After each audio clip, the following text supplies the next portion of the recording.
So hello and welcome to my channel that is economic Pathshala by doctor Ananya. जैसे कि आप सब जानते हैं हमने इकोनोमेट्रिक्स स्टार्ट कर रखी है, जिसमें आज हम एक और बहुत इंपॉर्टेंट टॉपिक करने वाले हैं दैट इज़ आर स्क्वायर, जिसका नाम है कोफिशिएंट ऑफ डिटर्मिनेशन, और इसी आर स्क्वायर को हम बोलते हैं गुडनेस ऑफ फिट। तो अब देखिए कि what basically R square is. तो बहुत ही सिंपल भाषा में आपको समझाती हूँ कि जब भी हम रिग्रेशन करते हैं, या रिग्रेशन का हम यूज़ किस लिए कर रहे हैं, फोरकास्टिंग करने के लिए। जितनी अच्छी आप फोरकास्टिंग कर पाएंगे उतना बेटर हमारा क्या होगा, आर स्क्वायर होगा। यानी कि जितनी ज़्यादा आर स्क्वायर की वैल्यू हाई होगी उतना हम कहेंगे हमारा जो फोरकास्टिंग है वो एक्यूरेट है and close to the actual level है। यानी जितना होना चाहिए था उसके काफ़ी करीब है, यानी हमने बहुत हद तक चीज़ों को एस्टिमेट कर लिया है, प्रिडिक्ट कर लिया है, राइट। तो आर स्क्वायर जो है, जो सबसे पहले इंपॉर्टेंट बात आपको याद रखनी है आर स्क्वायर के केस में, वो ये है कि आर स्क्वायर की वैल्यू हमेशा बच्चे 0 से 1 के बीच में लाई करती है। आर स्क्वायर की वैल्यू हमेशा 0 से 1 के बीच में लाई करती है। ओके, जितनी आर स्क्वायर की वैल्यू क्लोज टू 1 होगी, मान लीजिए आपकी एक वैल्यू आई 0.75, एक आर स्क्वायर की वैल्यू आई, एक मॉडल की आर स्क्वायर की वैल्यू आई 0.75 और एक मॉडल की आर स्क्वायर की वैल्यू आई 0.80, तो आप क्या कहेंगे, सेकेंड मॉडल जो है वो अच्छा है, क्योंकि उसने ज़्यादा जो है क्लोजली कैप्चर किया है हमारी एक्चुअल वैल्यू को। तो फर्स्ट थिंग यही आपको याद रखनी है कि more it close to 1 more it is better, ठीक है। अब सेकेंड थिंग जो आपको याद रखनी है that is what is R square. R square का फॉर्मूला क्या है, तो आर स्क्वायर का फॉर्मूला में आप देखिए मैंने लिखा हुआ है ESS अपॉन TSS। तो ये ESS क्या है, ये TSS क्या है, इसको समझ लेते हैं। तो देखो बच्चे, TSS क्या होता है, टोटल सम ऑफ स्क्वायर। क्या होता है, टोटल सम ऑफ स्क्वायर, ठीक है। RSS क्या है, RSS क्या है, that is residual sum of square, और ESS क्या है, एक्सप्लेन्ड सम ऑफ स्क्वायर। इतनी टर्मिनोलॉजी समझ में आ गई होगी कि टोटल जो भी हमारा सम ऑफ स्क्वायर है that is equal to residual plus explained sum of square. Okay, अब हो सकता है आपको किसी बुक में टर्मिनोलॉजी कुछ इस तरीके से मिले। देखिए, इसको ध्यान से देखिए, वी हैव TSS, ठीक है, या फिर SST भी हो सकता है, ठीक है। और यहाँ पर हमने क्या पढ़ा, एक्सप्लेन सम ऑफ स्क्वायर पढ़ा, या फिर उसकी जगह पे क्या लिखा हो सकता है, sum of square due to regression, that is SSR, sum of square due to regression. दूसरी चीज जो यहाँ पर लिखी हो सकती है, क्या पढ़ा था हमने, उसके बाद हमने पढ़ा था RSS, that is residual sum of square, और उसी का दूसरा नाम क्या है, sum of square due to error, that is SSE, ठीक है। SSR प्लस SSE लिखा हो तो भी ठीक है, और ESS प्लस RSS लिखा हुआ है तो भी ठीक है, ठीक है। तो ये दोनों टर्मिनोलॉजी मैंने बता दी, जिस भी बुक में से आप पढ़ेंगे आपको पता चल जाएगा, ठीक है। तो आर स्क्वायर जो है बच्चे बताता है हमको कि कितना चेंज y में है, that is explained bye x, यानी कि हमारे डिपेंडेंट वेरिएबल में जितना चेंज है वो एक्सप्लेन कर रहा है कौन, हमारा इंडिपेंडेंट वेरिएबल। तो मान लीजिए आर स्क्वायर की वैल्यू आई 0.76, तो हम क्या कहेंगे, 76% वेरिएबिलिटी जो थी वो y ने एक्सप्लेन कर दी है, और बाकी की 24% जो है वो एक्सप्लेन नहीं कर पाया है ना। पूरा क्या होता है, 100% होता है, 100 में से अगर मान लो 76% एक्सप्लेन कर दिया है तो कितना नहीं एक्सप्लेन किया है, वो है 24%, ठीक है। तो इस तरीके से आपको समझना है। आई नो हो सकता है अभी आपको ये चीज़ें नहीं समझ में आ रही होगी, अभी बस और 2 मिनट का टाइम दो, आपको सब कुछ क्लियर हो जाएगा, ठीक है।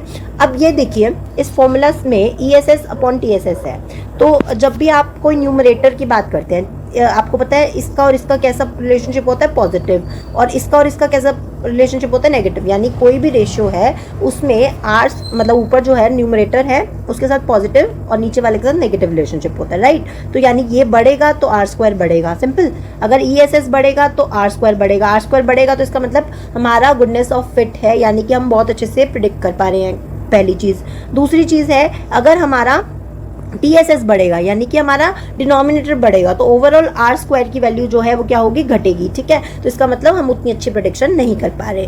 तो हमें ये कहना है कि TSS की वैल्यू जब कम होगी और ESS की वैल्यू ज़्यादा होगी तो हमारे आर स्क्वायर की वैल्यू क्या होगी, इंक्रीज होगी, ये आपको बताना है। ओके, क्लियर हो गया होगा। और तीसरी चीज़ अब जो आपको याद रखनी है, अगर ESS और TSS बराबर हो जाए, ठीक है, मान लो ESS की वैल्यू भी 2 और TSS की वैल्यू भी 2 मान लेते हैं, तो आपके पास आर स्क्वायर की वैल्यू क्या आ जाएगी, 1 आ जाएगी, ठीक है। और अगर मान लीजिए आपकी ESS की वैल्यू 0 हो गई, TSS तो 0 नहीं हो सकता, क्यों नहीं हो सकता वो भी बता देती हूँ अभी। आर स्क्वायर की वैल्यू अगर मान लो ESS की वैल्यू 0 हो गई तो 0 upon something is equals to 0, इसीलिए आर स्क्वायर जो है वो हमेशा 0 से 1 के बीच में लाई करता है, यहाँ पे लिखा भी हुआ है, ठीक है। अच्छा, TSS 0 क्यों नहीं हो सकता, क्योंकि अगर TSS 0 हो गया तो आपका ओवरऑल रेशियो क्या हो जाएगी, इनफाइनाइट हो जाएगी, ठीक है, इसलिए TSS कभी भी 0 नहीं होगा। आई होप आपको इतनी बात समझ में आ गई होगी। एंड ये फॉर्मूला मैंने आपको बता दिया, TSS equals to RSS plus ESS, ठीक है। अब एक बार इसका डेरिवेशन कैसे है वो समझा देती हूँ, फिर इसको डायग्राम। ओके, अब हम एक बार बात करते हैं कि हमारा आर स्क्वायर जो है वो डिराइव कैसे होगा, राइट। तो आपको पता है जब भी हम बात करते हैं हमारे पास एक एक्चुअल वैल्यू होती है, एक एक्सपेक्टेड वैल्यू होती है, एक्सपेक्टेड या एस्टिमेटेड वैल्यू होती है जिसको हम कैप से डिनोट करते हैं, राइट। और प्लस क्या होता है, एरर टर्म होता है। ये पढ़ा है आपने, है ना, ये चीज़ हम पढ़ चुके हैं, जिसको हम ऐसे भी लिखते हैं y minus y cap equal to e, यानी जो डिफरेंस हो गया एक्चुअल वैल्यू और जो हमने प्रिडिक्ट किया उन दोनों के बीच का डिफरेंस क्या होता है, एरर टर्म होती है। तो वही है y equal to y cap plus e. दोनों में से अगर मैं y बार माइनस कर दूं कोई प्रॉब्लम है? अगर मैं दोनों ही साइड पे इक्वेशन के कोई चीज़ ऐड करती हूँ या माइनस करती हूँ तो वो बराबर हो जाएगा। क्यों? अगर इसको माइनस, ये देखो इस दोनों को कैंसिल आउट कर दूँ तो क्या है, कोई इम्पैक्ट नहीं रहेगा। इसीलिए हम क्या कर सकते हैं, कुछ भी ऐड या माइनस कर सकते हैं। तो हमने क्या किया, वाई बार जो है दोनों तरफ हमने सब्ट्रैक्ट किया। वाई बार क्या होता है, वाई का मीन, ठीक है। अब आपने क्या करना है, इन दोनों को सब्ट्रैक्ट करना है और आपने क्या करना है, सम करना है और स्क्वायर करना है। यानी कि आपने समेशन किया और स्क्वायर किया, समेशन किया और स्क्वायर किया, ठीक है। जब आप समेशन करेंगे, यहाँ का तो एज इट इज ये आ गया। अब जब हम इसको खोलेंगे तो पहले आपको क्या खोलना पड़ेगा, a प्लस बी का whole square, that is equal to a square plus B square plus 2ab। तो अब आप देखो यहाँ पे a क्या था हमारे इस केस में, यहाँ पे ध्यान से देखो, हमारे इसमें a क्या था, दैट इज ये a है। तो हम कैसे लिखेंगे, y cap minus y bar का होल स्क्वायर प्लस ई का square, right, plus 2ab, that is y cap minus y bar into e, ठीक है। बिल्कुल सही है, बिल्कुल सही है, ठीक है। अब हमें क्या करना है, समेशन लगाना है। तो सबके आगे हमने क्या लगा दिया, समेशन, ठीक है। 2 बाहर ले लेंगे, मैंने बता रखा है कि कांस्टेंट हमेशा बाहर आ जाएगा। तो आपके पास ये इक्वेशन आ जाएगी जो यहाँ पर मेंशन्ड है, ठीक है। अब आपके पास क्या होगा, अब देखिए आपको पता है कि समेशन ई यानी कि एरर टर्म जो है, मैंने आपको ये पढ़ाया था, summation U I equals to 0, that is sum of the error term is always equals to 0, ठीक है। तो यहाँ पर ये क्या हो जाएगा, 0। तो ये ओवरऑल हमारे पास क्या हो गया, 0 हो गया। अब क्या बच गया, summation y minus y bar का whole square equals to summation y cap minus y bar का whole square plus summation e square, ठीक है। क्लियर है? तो इसको हम लिख सकते हैं, इसको हम क्या लिख सकते हैं, y माइनस वाई बार को स्मॉल y लिख सकते हैं, वाई आई लिख सकते हैं, बिल्कुल लिख सकते हैं। तो यहाँ पे क्या लिख दिया, समेशन वाई आई स्क्वायर। अब इसको क्या लिख सकते हैं, वाई कैप माइनस वाई बार को क्या लिख सकते हैं, वाई आई कैप, ठीक है, स्मॉल वाई आई कैप। तो ये हमने लिख दिया और ये क्या हो गया, समेशन ई स्क्वायर। तो यही है हमारा कि एक्चुअल इसको दिखा रहा है टोटल सम ऑफ स्क्वायर, जो एक्सपेक्टेड वाला है वो है हमारा एक्सप्लेन सम ऑफ स्क्वायर, और जो बच गया यानी जो एरर टर्म है that is residual sum of square, ठीक है। तो यही हमारा एक्चुअल में चीज़ें थी जो आपको करनी थी, और इसी से ही हमारे पास क्या आ गया है, वैल्यू आ गई है। यानी कि अगर आप बोले तो TSS की वैल्यू क्या हो गई, समेशन वाई आई स्क्वायर, RSS की वैल्यू हो गई बच्चे समेशन वाई आई कैप का स्क्वायर, और हमारे पास ESS हो गया समेशन ई स्क्वायर। तो ये आपके पास वैल्यूज़ आ गई। आपसे कोई पूछे कि क्या वैल्यूज़ है और इसको ओपन अप करके भी आप बता सकते हैं, ठीक है। अब हम चलते हैं डायग्राम के ऊपर कि ये डायग्राम क्या कहता है, यानी कि डायग्राम क्या शो करना चाह रहा है। तो देखिए बेटा, जो ये डायग्राम है वो ये बताना चाह रहा है simply that is what is R square, ठीक है। और इसको समझने के लिए आपको ये देखना है कि मान लीजिए हमें कोई भी चीज़ है उसको फोरकास्ट करना है, ठीक है, कोई भी वेरिएबल है उसको फोरकास्ट करना है। तो हमने 2 तरीके से फोरकास्टिंग की। पहला तरीका हमने बोला that is we will estimate it through mean, ठीक है। तो हमने यहाँ पे क्या कर दिया, मीन एस्टिमेशन ले लिया। अभी मीन एस्टिमेशन का क्या मतलब है कि मैंने सिंपली उस वेरिएबल की क्या कर दिया है, मैंने सिंपली उस वेरिएबल की मीन वैल्यू ले लिया है, दैट इज एवरेज वैल्यू ले लिया और हमने उसको यहाँ पे पुट कर दिया, ठीक है।